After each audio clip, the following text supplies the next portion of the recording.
Welcome to this special edition of WCZM 13 Healthy You, Sophie's Heart. I'm Valerie Lego. A year can bring amazing changes. For one West Michigan family, it brought heartache and joy. Sophie LaPrey was just a year old when her parents learned she needed a new heart. We followed the 6-month journey she took with her parents. This adorable little girl who loved to laugh and loved kitties won the heart of everyone who met her, which is what made the wait that much harder. At times, her parents didn't even know if Sophie would live long enough to get her new heart. It looks just like any little girl's room, with plenty of pictures and stuffed animals. Yay! Dancing, that's right. And while you wouldn't know it by her enthusiasm for the dancing monkey, 15-month-old Sophie LaPrey is dying. It's really hard to grasp the reality of the situation, that she is in heart failure, because she doesn't let you know it. Kristen and her husband Mike found out that Sophie had a congenital heart defect before she was even born. At 18 weeks, a sonogram diagnosed Sophie with hypoplastic left heart syndrome. Arrangements were made for her to be born here at Mott Children's Hospital at the University of Michigan. We were happy to know that they have a plan set in place for babies that are born with this. That plan also included 3 surgeries. The first one came just 6 days after she was born, the second at 4 months. The third, well, that one never happened because Sophie's aorta started to close. There she is. Dr. Richard Oye is Sophie's pediatric cardiac surgeon. The easiest way to think about it is she's basically born with half a heart. This is what Sophie's heart looked like not long after she was born. This is the heart itself. This is the ventricle, the one ventricle she has. That she should have 2, but she only has 1. Sophie's left ventricle doesn't pump any blood to her body, and her right one is beginning to fail. If you compare the two, you can see it's really not contracting very well at all. Right now she's doing okay. She's on some medications to help her heart function a little bit better, but it's not a heart that's going to last her a lifetime. Sophie needs a new heart. Yeah, average wait list for someone her age is about 3 months. So, 1 down. So on an average, she should be getting one in the next couple weeks to months. Everyone remains hopeful a heart will come in time to save Sophie's life, but her mom and dad are also preparing for another outcome. We don't really know how this is going to turn out, if she's going to be waiting and never get a heart, or if she'll get one fast and everything will be okay. You know, sometimes babies, they wait and they don't make it. Knowing that we may leave here without her, that's really hard. But there's an equally hard part to this story. It's definitely sad that she can only live if someone else dies. It's the reality of organ donation. Will there be a heart for Sophie? She's hoping I'm bringing her a heart today, but not today. Or will Sophie give the gift of life to someone else's child? And those thoughts continue to weigh heavily on the minds of Sophie's parents because the wait was getting longer. The doctor said it would only take 3 months, but health problems forced Sophie to wait longer for her heart. And while she continues to laugh and play and adapt to life in the hospital, her parents are wondering how much longer Sophie can wait. We're going to keep on her on her medication here that's helping her heart a little bit, and then it's just a waiting game. A game that's beginning to get a little frustrating for everyone. Hearts become available and they're either not good for her because of the antibody issue or because of function or something like that. So until the perfect heart becomes available for Sophie, her mom and dad do what they can to keep her happy.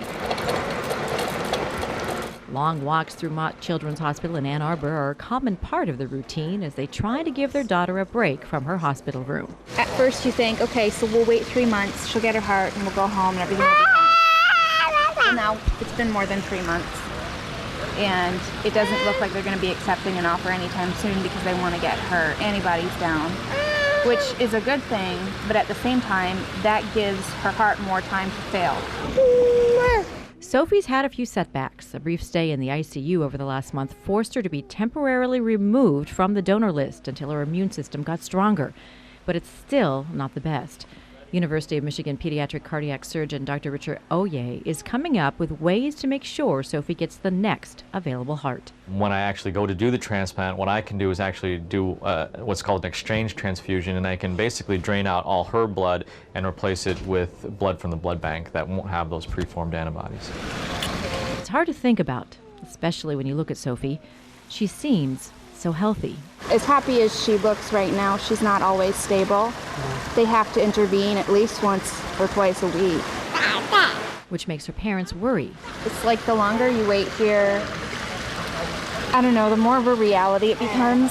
And wonder. More uncertainty about, are we going to bring her home or not? If their story will have a happy ending. At this point, Sofi has been living at Mott's Children's Hospital in Ann Arbor for nearly 4 months. Her mother, Chrissy, stays with her, and her dad, Mike, commutes back and forth to Muskegon as often as possible. But how much longer will Sofi have to wait? Her heart continues to weaken, and her oxygen levels continue to decrease, making doctors wonder if her weak heart could even survive the surgery.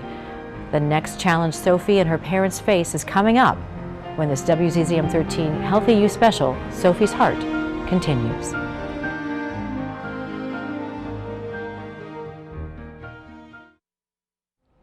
A month has passed since we last caught up with Sofi LaPrey. At that time, she was still waiting for a heart that would allow her to finally leave Mott's Children's Hospital, a place where by now she'd spent half her life. And just when her parents were beginning to think they may lose Sofi as they watched her heart weaken, they got the news that one was on the way. And it came with only seconds to spare.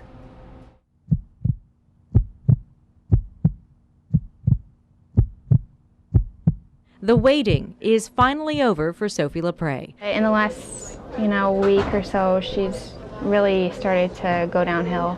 And it couldn't come soon enough. Her mom and dad know her heart was failing more every day. She's been running fevers, and her oxygen has been dipping lower and lower, and just to look at her even, she's more pale, and you can see it around her eyes and stuff. It's obvious Sofi didn't have much longer to wait. This is what she looked like just a month earlier. You can definitely see she looks pale, even blue around her eyes, a sign that her heart just can't pump enough blood to her lungs. I was starting to doubt everything, wondering how much longer we were going to be putting her through this. Now, they won't have to. Sofi's new heart is on its way. It's 6 o'clock. Visitors and family are starting to arrive, and it's almost time to get Sofi ready for surgery. It's kind of weird thinking that the heart that we made her is not going to be hers anymore. But then, a delay. Word comes that the family donating Sofi's heart has also decided to donate their child's liver, pushing the surgery back nearly 4 hours. At 10 o'clock, Sofi's mom and dad put on her hospital gown. There are last-minute hugs and kisses and pictures, and Sofi laughs. She's waving bye to us. As if to say, I know I'm going to love my new heart. Bye. We're going to go for the walk. It's time to walk Sofi to surgery. Bye-bye, Sophie. See you soon. And when mom and dad have gone as far as they can,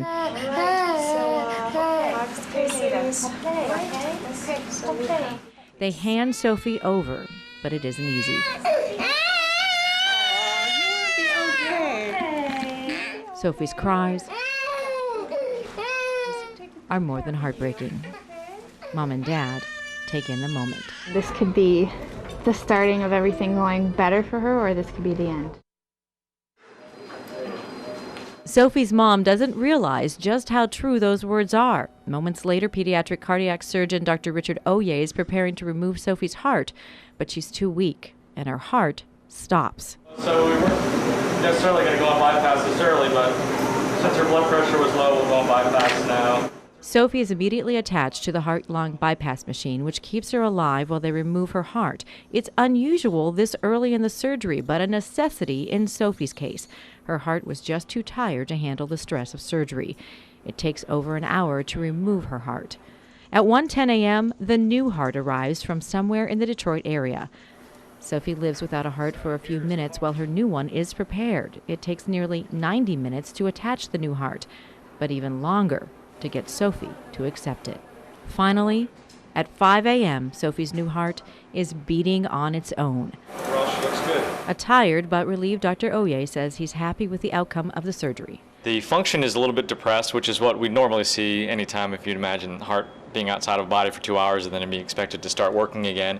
Probably a little bit more actually than we normally see, but it's actually, I can already see it starting to perk up already. Back on the 5th floor of Mott Children's Hospital, Sofi's parents are waiting. And we're just tucking Sofi in the ICU. Dr. Oye explains the surgery went well, but also tells them what happened. While I was opening the chest and dissecting things out, her heart actually stopped.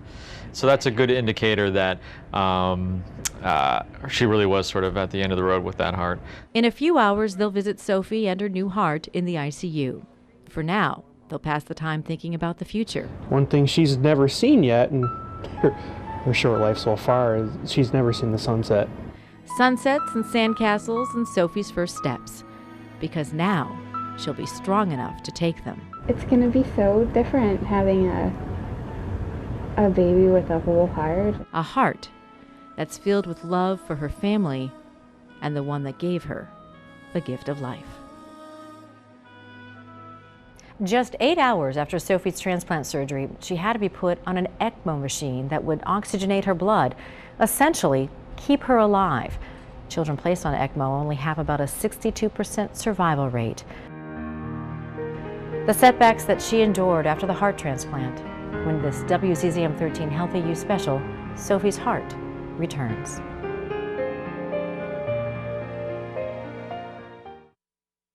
It's been 6 weeks since Sophie's heart transplant. She was removed from the ECMO machine, but she remains on a ventilator.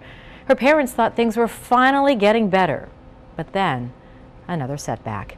It seemed at times taking Sophie home was never going to be an option, until Sophie surprised everyone.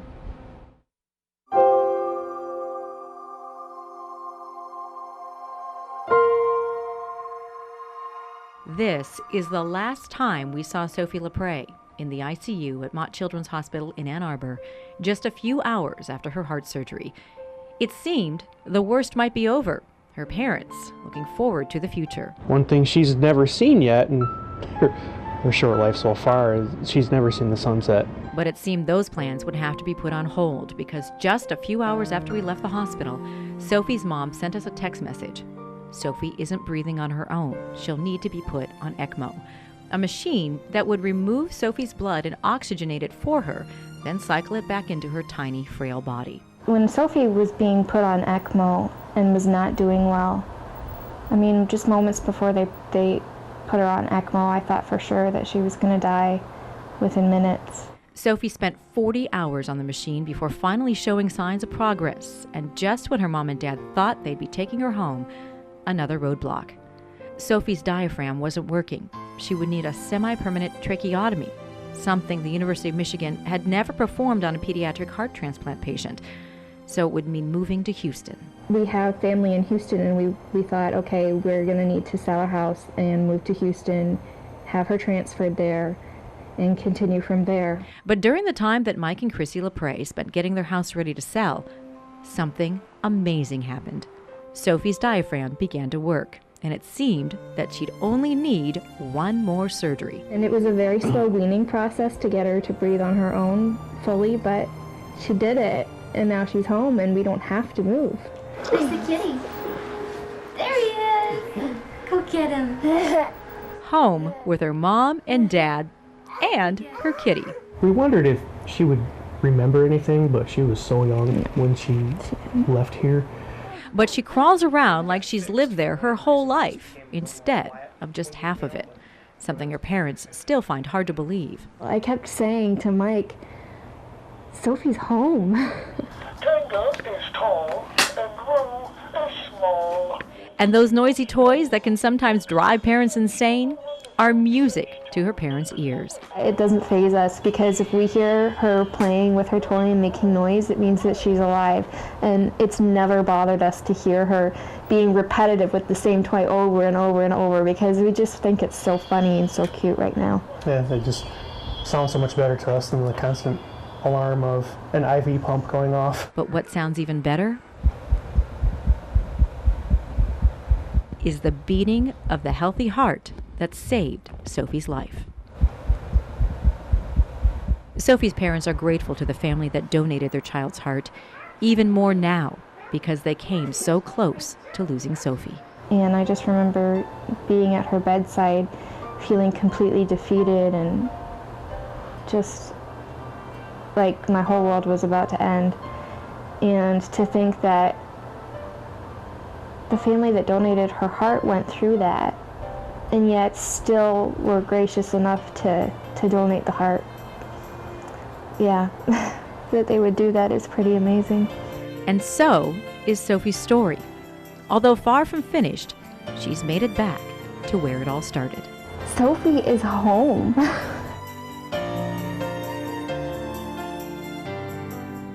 From so many months of living on a ventilator, Sophie had forgotten how to eat. She needed to continue being fed through a tube for several more weeks. Sophie still needs to learn to walk, but she'll have to get a little stronger. Her legs are weak from living for so long with only half a heart. Her first birthday is coming up, and so is the 1-year anniversary of the day her parents learned Sophie needed a new heart. When Sophie's heart continues.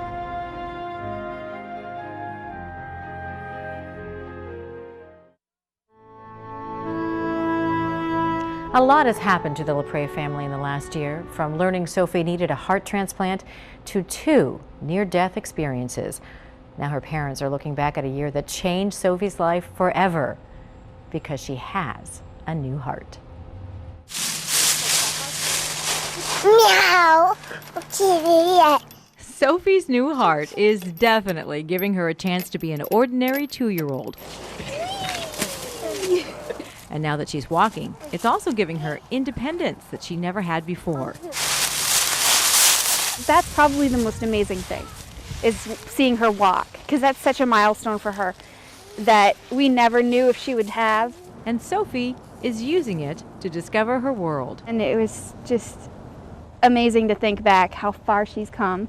1 year ago, Mike and Chrissy LaPrey learned Sophie needed a heart transplant. They knew the process would mean several months of waiting. What they didn't know is once Sophie went into Mott's Children's Hospital in Ann Arbor, she wouldn't leave for nearly 6 months. Sophie's new heart came not a moment too soon. While I was opening the chest and dissecting things out, her heart actually stopped. So that's a good indicator that she really was sort of at the end of the road with that heart. Despite that momentary setback, the transplant was successful. But the 6 weeks following were spent knowing at any moment they could still lose Sophie. And I think of it all the time, just, you know, how she was laying there on the table, just fighting for her life. It was hard to keep the faith that someday Mike and Chrissy would take their daughter to the park. And now she is a rambunctious 2-year-old who loves to play and likes to have things her way. Yes, she does. Temper tantrums included, which are actually a joy for her parents to experience. The first time she had a temper tantrum, I just laughed. I actually recorded it because it was just too funny. But Sophie's life is still full of ups and downs. She takes dozens of transplant drugs every day and could possibly reject her new heart. It's bittersweet. The whole aspect of this is all very bittersweet. We've been blessed to be able to spend it with her, but we know that it comes at a price. So we just hope that one day we'll get to meet the transplant family or the donor family, and they'll know just how much we appreciate it and how much they've given us, given Sophie. Wow. They've given her more than a new heart. They've given Sophie life. Going home. We're going home. Sophie is showing no signs of rejecting her heart. Her parents hope that one day they'll get to meet the donor parents. Not much is known about them or the child who gave Sophie the heart, except that they live in the Detroit area. Organ donation continues to decline in the U.S., in part because we have better seatbelts and airbags and other devices that save lives. But there are still thousands of Americans who haven't made the decision to become an organ donor. If you're interested, go to WZZM13.com and click on Healthy You. Right now, there are about 250 children on organ transplant waiting lists nationwide. Thanks for joining us for this special edition of WZZM 13 Healthy You, Sophie's Heart. And remember, a better life starts with a healthy you.